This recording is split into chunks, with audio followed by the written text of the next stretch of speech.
Hello there. In this lesson, you are gonna learn 4 tips to make thousands of Bengali to English sentences correctly. By this lesson, you learn 4 structures of making a lot of sentences in spoken English and freehand writing. If you wanna speak better English, watch this video from beginning to end attentively.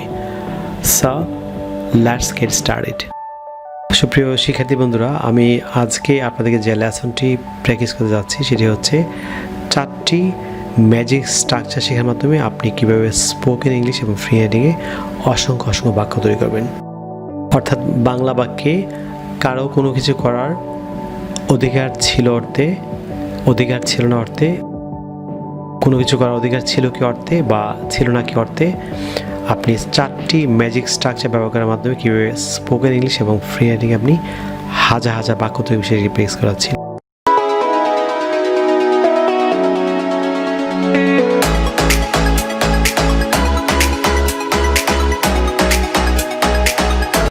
লক্ষণ প্রথম যে স্ট্রাকচারটি সেটি হচ্ছে affirmative sentence অর্থাৎ হ্যাবোধক বাক্য। অর্থাৎ বাংলা বাক্যে কারো কোনো কিছু করার অধিকার ছিল অর্থে সিম্পল পাস্ট টেন্সের অ্যাফার্মেটিভ সেন্টেন্সের স্ট্রাকচারটি হবে subject plus had plus the right plus to plus verb one অর্থাৎ ভার্বের present form plus object plus extension.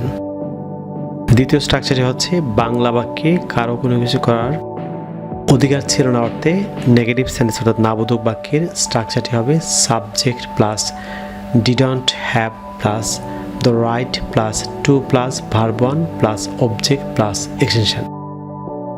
Number 3 যে স্ট্রাকচারটি সেটি হচ্ছে অ্যাফার্মেটিভ কোশ্চেন। আমরা জানি যে ইন্টারগেটিভ সেন্টেন্স দু প্রকার। প্রথমটি হচ্ছে অ্যাফার্মেটিভ কোশ্চেন অর্থাৎ হ্যাঁ প্রশ্নবোধক বাক্য, আরটি হচ্ছে নেগেটিভ কোশ্চেন না প্রশ্নবোধক বাক্য।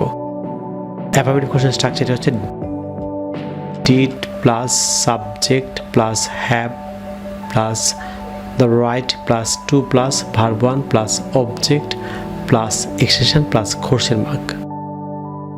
নেগেটিভ কোশ্চেন অর্থাৎ না প্রশ্নবোধক বাক্যের স্ট্রাকচারটি হচ্ছে didn't plus subject plus have plus the right plus to plus verb one plus object plus extension plus question mark. প্রিয় লক্ষ্য করুন, প্রথম যে স্ট্রাকচারটি সেটি হচ্ছে বাংলা বাক্যে কারো কোনো কিছু করার অধিকার ছিল অর্থে, কারো কোনো কিছু করার অধিকার ছিল অর্থে সিম্পল পাস্ট টেন্সের অ্যাফার্মেটিভ সেন্টেন্সের যে স্ট্রাকচারটি সেটি হচ্ছে subject plus had plus the right plus to plus verb one plus object plus extension. আমরা জানি যে আছে হচ্ছে হ্যাভ আর ছিল হচ্ছে হ্যাড। সো যেহেতু এটি simple past tense so subject plus had হবে। যেমন একটি এক্সাম্পল ফলো করুন, আমার কাজটি করার অধিকার ছিল। সো সাবজেক্ট হচ্ছে আমার আই, তারপর হচ্ছে স্ট্রাকচার হচ্ছে had, I had the right to do the work. দ্বিতীয় সেন্টেন্স লক্ষণ, তোমার এ ব্যাপারে কিছু বলার অধিকার ছিল। ইউ, এখানে সাবজেক্ট হচ্ছে you had the right to say something in this regard. এ ব্যাপারে হচ্ছে ইন দিস রিগার্ড বা in this respect. So you had the right to say something in this regard. তোমার এ ব্যাপারে কিছু বলার অধিকার ছিল। তৃতীয় যে বাক্য লক্ষ্য করুন, তার সেখানে যাওয়ার অধিকার ছিল। সো হি অথবা সি আপনি যাই লেখেন, he had the right to go there, he had the right to go there. তাদের এ ব্যাপারে হস্তক্ষেপ করার অধিকার ছিল। They had the right to meddle with this matter, they had the right to meddle with this matter.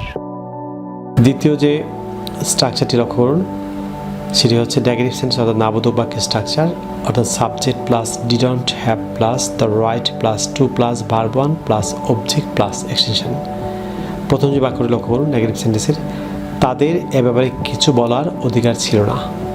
So এখানে subject হচ্ছে তাদের, they didn't have the right to say something in this regard, they didn't have the right to say something in this regard।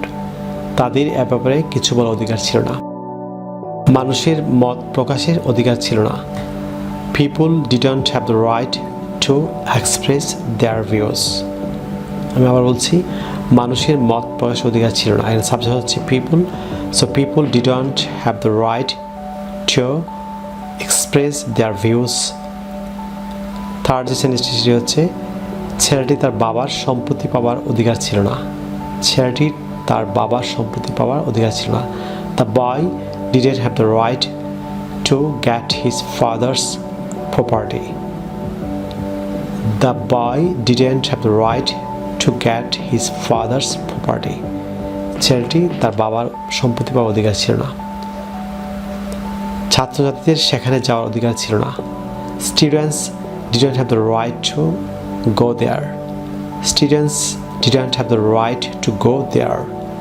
ছাত্রদের সেখানে যাওয়ার অধিকার ছিল না। Number 3 যে স্ট্রাকচারটি সেটি হচ্ছে অ্যাফার্মেটিভ কোশ্চেন অর্থাৎ হ্যাঁ প্রশ্ন বাক্যের স্ট্রাকচার হচ্ছে did plus subject plus have plus the right plus to plus verb one plus object plus extension.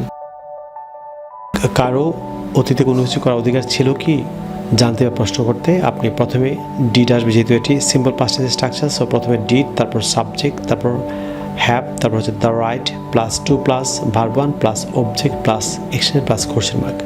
এটি এক্সাম্পল ফলো করুন, যেমন তোমার কি তোমার মত প্রকাশের অধিকার ছিল, আপনি কাউকে প্রশ্ন করলেন। সো প্রথমে did you have the right to express your views. Did you have the right to express your views. তোমার কি তোমার মত প্রকাশের অধিকার ছিল, যেমন তোমার কি সত্য বলার অধিকার ছিল। Did you have the right to speak the truth. Did you have the right to speak the truth. তোমার কি সত্য বলার অধিকার ছিল। যেমন আপনি নেগেটিভ কোশ্চেন অর্থাৎ না প্রশ্ন বাক্যের যে স্ট্রাকচারটি সেটি হচ্ছে ডিডন্ট। অ্যাফার্মেটিভ কোশ্চেন হচ্ছে did, structure all the same, শুধু অ্যাফার্মেটিভ কোশ্চেন হবে ডিড আর নেগেটিভ কোশ্চেন হবে প্রথমে didn't plus subject plus have plus the right plus to plus verb one plus object plus extension plus question mark. লক্ষ্য করুন affirmative কোশ্চেনে প্রথমে ছিল ডিড, তারপর সাবজেক্ট, তারপর have plus the right plus to plus verb one plus object plus extension plus question mark. Negative কোশ্চেনে অর্থাৎ না প্রশ্ন বাক্যে ডিডের পরিবর্তে আপনি ডিডন্ট লিখবেন। যেমন কিছু এক্সাম্পল ফলো করুন, লোকটি কি মত প্রকাশের অধিকার ছিল না। সো প্রথমে ডিডন্ট, এটি অ্যাফার্মেটিভ নেগেটিভ কোশ্চেন যেহেতু না প্রশ্ন বাক্য। So didn't the man have the right to express his view. Didn't the man have the right to express his view. লোকটি কি মত প্রকাশের অধিকার ছিল না। যেমন তোমাদের কি আবশ্যিক কিছু বলার অধিকার ছিল না। Didn't you have the right to say something in this regard. আমি আবার বলছি, didn't you have the right to say something in this regard. তোমাদের কি আবশ্যিক কিছু বলার অধিকার ছিল না। ভিউয়ার্স, আপনারা যদি ইংরেজি ভাষার প্রত্যেকটি স্কিলে দক্ষ হচ্ছেন, ফর এক্সাম্পল ইংরেজি grammar, listening, speaking, reading, writing এবং ভোকাবুলারি দক্ষ হচ্ছেন, তাহলে আপনারা আমার লেখা 676 পৃষ্ঠার an advisor of communicative English grammar language বইটি ফলো করতে পারেন। এই বইটিতে ঢাকা বিশ্ববিদ্যালয় এবং জাহাঙ্গীর বিশ্ববিদ্যালয়ের সম্মানিত শিক্ষকবৃন্দ সহ বাংলাদেশের খ্যাতনামা শিক্ষা প্রতিষ্ঠান প্রধানগণ তাদের ছবি সহ মূল্যবান মতামত দিয়েছেন যে বইটি ছাত্রছাত্রী সহ যে কোনো শ্রেণীর ভাষা মানুষের জন্য ইংলিশ শেখাতে শতভাগ কার্যকরী।